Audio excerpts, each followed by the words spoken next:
राम राम किसान मित्रों, जून का महीना आने वाला है और धान की बुआई का काम शुरू हो जाएगा। तो सबसे पहले नर्सरी तैयार की जाएगी और नर्सरी तैयार करने के लिए धान के बीज आपको 50% की छूट पर मिल रहे हैं। कौन कौन से बीज मिलेंगे, कैसे आपको मिलेगा, कितना धान आप खरीद सकते हैं, कितने खेत के लिए खरीद सकते हैं और कौन कौन से आपको डॉक्यूमेंट की ज़रूरत पड़ेगी, इत्यादि सारी जानकारी मैं आपको इस वीडियो में दूंगा। तो वीडियो के अंत तक ज़रूर बने रहिएगा।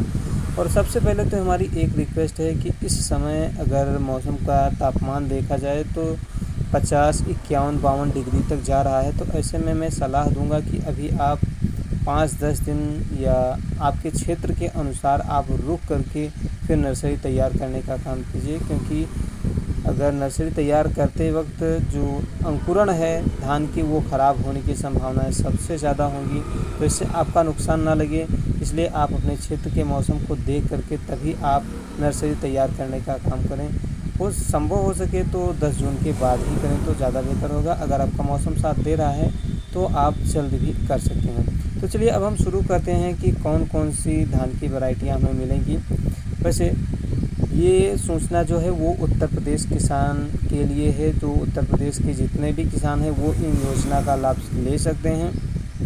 तो उत्तर प्रदेश सरकार की ओर से धान बुआई के लिए उन्नत व प्रमाणित बीज उपलब्ध कराए जा रहे हैं, जो किसी भी उसके जिला के कृषि रक्षा इकाई पर उन्हें आसानी से मिल जाएगा। जिस पर जो मूल्य होगा उसका 50% किसान को देना होगा, बाकी सरकार उसे खुद डीबीटी के माध्यम से देगी, यानी कि तुरंत रजिस्ट्रेशन होगा, तुरंत आपको सब कुछ मिल जाएगा। तो कौन कौन से धान आपको मिलेंगे ये तो मैं आपको आगे चल कर के बताता हूँ, क्योंकि धान की कितनी ज़्यादा प्रजातियाँ हैं ये मैं आपको सीधे प्लेटफॉर्म पर लेकर चलूँगा, वहीं पर दिखा दूँगा कितनी ज़्यादा वैरायटीज़ आपको मिल रही हैं। तो अब हम बात कर लेते हैं कि हम कितने खेत के लिए जो है धान खरीद सकते हैं अपने लिए जो छूट पर। तो इसकी भी बाउंडेशन है कि आप 2 हेक्टेयर खेत के लिए, अगर एकड़ में देखा जाए तो ये होता है 5 एकड़। हमारे यहाँ के हिसाब से बीघे में देखा जाए तो 25 बीघा होता है। और इतना ज़्यादा हमारे यहाँ तो कोई धान लगाता नहीं है। वैसे उत्तर प्रदेश में औरैया ज़िले के साइड काफ़ी ज़्यादा धान लगता है, वो लोग इतना ज़्यादा धान लगा सकते हैं। तो वो लोग 2 हेक्टेयर तक आप जो है छूट पर धान खरीद सकते हैं, 50% आपको छूट मिलेगी।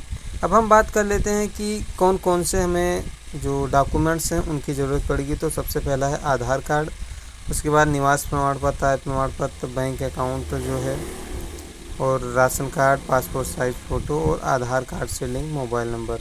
एक बात मैं आपको यहाँ पर बता दूँ कि इसमें से ज़्यादातर चीज़ें जो है, जैसे आधार कार्ड होना चाहिए आपके पास और आधार कार्ड से लिंक मोबाइल नंबर की आवश्यकता बेहद ज़रूरी है। और बाकी चीज़ें जैसे ये है निवास प्रमाण पत्र, आय प्रमाण पत्र या बैंक अकाउंट, तो ये सारी चीज़ें जो आप उत्तर प्रदेश एग्रीकल्चर की जो ऑफिशियल साइट है वहाँ पर एक रजिस्ट्रेशन करना होता है। अगर रजिस्ट्रेशन नहीं किए रहोगे तो आपको मिलेगा ही नहीं, पहली बात सुविधा ही नहीं मिल पाएगी।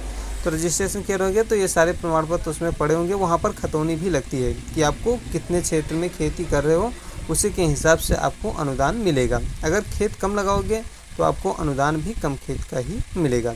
तो चलिए अब हम फटाफट से देख लेते हैं, ऑफिशियल साइट पर देख लेते हैं कौन कौन से बीज हमें मिलने वाले हैं, रजिस्ट्रेशन कैसे होगा।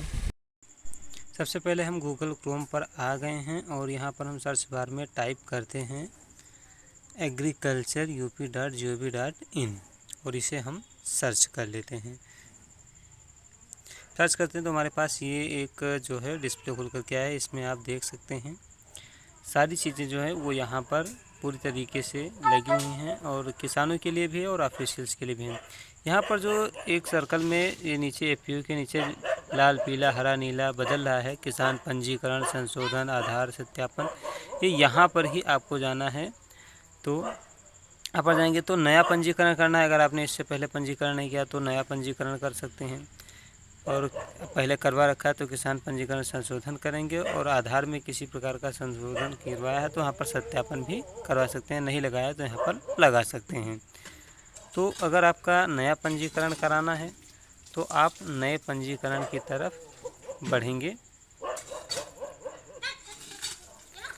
अन्यथा आप वापस चले जाएंगे जहाँ पर है। और अगर पंजीकरण नंबर निकालना है तो आप इसी के नीचे जो एक नंबर दिख रहा है अपना पंजीकरण नंबर देने, तो मतलब पुराना आपने करवा रखा है तो नया पंजीकरण जानने के लिए इसके नीचे ही है, वहाँ पर आप जा सकते हैं।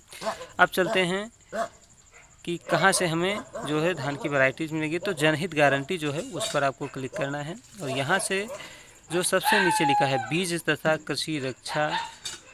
कृषि रक्षा रसायन की उपलब्धता जाने, तो यहीं पर हम क्लिक करेंगे और यहाँ पर हमारी जो है कृषि राज्य के गोदाम का कृषि रक्षा रसायन की उपलब्धता आ गई है। हमें सामान्य बीज चाहिए क्योंकि हमें बीज की ही ज़रूरत है। अभी हम धान के बीज के बारे में बात कर रहे हैं। तो यहाँ पर हमें सबसे पहले ज़िला सेलेक्ट करना है कि कौन से ज़िले से आप हैं। तो हम यहाँ पर अपना गोंडा ज़िला सेलेक्ट कर लेते हैं। आप अपना जो है सेलेक्ट कर लेना। हमारा जो ब्लॉक है वो परसपुर लगता है तो परसपुर सेलेक्ट कर लेते हैं। अब यहाँ पर देख सकते हैं कि हमारे कृषि रक्षा इकाई पर कितना धान हमारे लिए उपलब्ध है। आप अलग अलग क्षेत्र से आते हैं, आप अलग ज़िला होगा, अलग ब्लॉक होगा, तो वहाँ पर आप अलग अलग चीज़ों का चयन कर सकते हैं। तो आपको पता चलेगा कि आपके क्षेत्र में कितनी ज़्यादा बीज जो हैं वो उपलब्ध हैं। खैर थोड़ा हम इसे स्क्रॉल अगर करें तो हमें जो है मात्राएं पता चलना शुरू हो जाएंगी। तो सबसे पहले तो हमें सेलेक्ट करना होगा कि हाँ कौन सा सत्र है, किस सत्र का आप चाहेंगे। तो मौसम का चयन करेंगे खरीफ, और बीज देखो यहाँ पर कितने मिल रहे हैं, ढैंचा, मक्का, राजमा, बरसीम, जई, लाही, धान, आलू, मूंग, उड़द, बाजरा, ज्वार, तिल, मूंगफली, सोयाबीन, अरहर और ट्रेनिंग कस्टर, कपास, जूट, कोदो, शामा, मिनीकट उड़द, मिनीकट मूंग, मिनीकट सावा, मिनीकट कोदो, मिनीकट मंडुआ रागी, मिनीकट रामदाना, मिनीकट शंकर ज्वार, मिनीकट शंकर बाजरा, मिनीकट संकुल ज्वार, मिनीकट संकुल बाजरा, मिनीकट अरहर, और इसके आगे है मिनीकट तिल, मिनीकट मूंगफली, मिनीकट सोयाबीन। इतनी ज़्यादा बीज आपको मिल रहे हैं। खैर हम आज बात कर रहे हैं सिर्फ धान के बीज पर, तो धान के बीज को सिलेक्ट करेंगे। इसके आगे हम बढ़ेंगे तो हमें पता चलेगा कि कौन कौन सी प्रजातियां हैं। अब आप यहाँ पर देख सकते हैं कि कितनी कौन कौन सी प्रजाति हैं और कितनी मात्रा में उपलब्ध हैं। ठीक है, बगल में मात्रा यहाँ पर लिखी हुई आ रही है। तो NDR 2065 है। अच्छा, आप देख सकते हैं कि कितनी प्रकार की प्रजातियां यहाँ पर हैं और आपके क्षेत्र में जो लगाई जा रही होंगी वही आपके लिए यहाँ पर प्रस्तुत की गई होंगी। तो यहाँ पर सावा 51 है और 27 धान 4 है, CO 51 है, 68 डिस्ट्रिक्ट CS NDR 2064 है। मतलब काफ़ी सारी जो है वैरायटियाँ हैं। कौन सी आप लगाना चाहते हैं ये आप अपने हिसाब से सेलेक्ट कर सकते हैं। तो अगर देखा जाए तो कुल मिलाकर के 48 प्रजातियां जो हैं वो रखी गई हैं जिन्हें आप लगा सकते हैं। NDR 2065 17,476 जो कि 23,220 किलोग्राम है। ये सब किलोग्राम में ही लिखा हुआ है क्योंकि जितना डिस्ट्रीब्यूशन होता है उतना कम होता रहता है। तो कुल मिलाकर 48 प्रकार की प्रजातियां हैं जिनमें से जो धान आप लगाना चाहते हैं वो आप खरीद करके और लगा सकते हैं। आपको 50% त्वरित लाभ दे दिया जाएगा। इसके लिए आपको बहुत ज़्यादा दौड़ भाग करने की ज़रूरत नहीं है। कृषि रक्षा इकाई पर जाना है या ब्लॉक स्तर पर जो लगते हैं वहाँ पर भी मिल जाता है और हर ज़िले में एक कृषि रक्षा इकाई होती है। तो ज़्यादा सही होगा कि आप कृषि रक्षा इकाई पर ही जाएं क्योंकि कृषि रक्षा इकाई के लिए ही ये सूचना है। तो आप इस तरीके से जा करके और अपने बीज का चयन करके और ख़रीदारी कर सकते हैं और उचित लाभ ले सकते हैं। और आप इस जानकारी को ज़्यादा से ज़्यादा किसान मित्रों तक शेयर भी कीजिए जिससे वो भी इसका लाभ ले सकें। और हाँ, अगर आप चैनल पर नए हो तो चैनल को फटाक से सब्सक्राइब कर लीजिएगा ताकि फटाक से आपको वीडियो की जानकारी मिल जाया करे जैसे ही मैं वीडियो को अपलोड करूँ। बाकी मैं मिलता हूँ आपको अगली वीडियो में और जानकारी के साथ। जुलाई आपके खेतों में हरियाली देगी आपको खुशहाली। जय जवान जय किसान।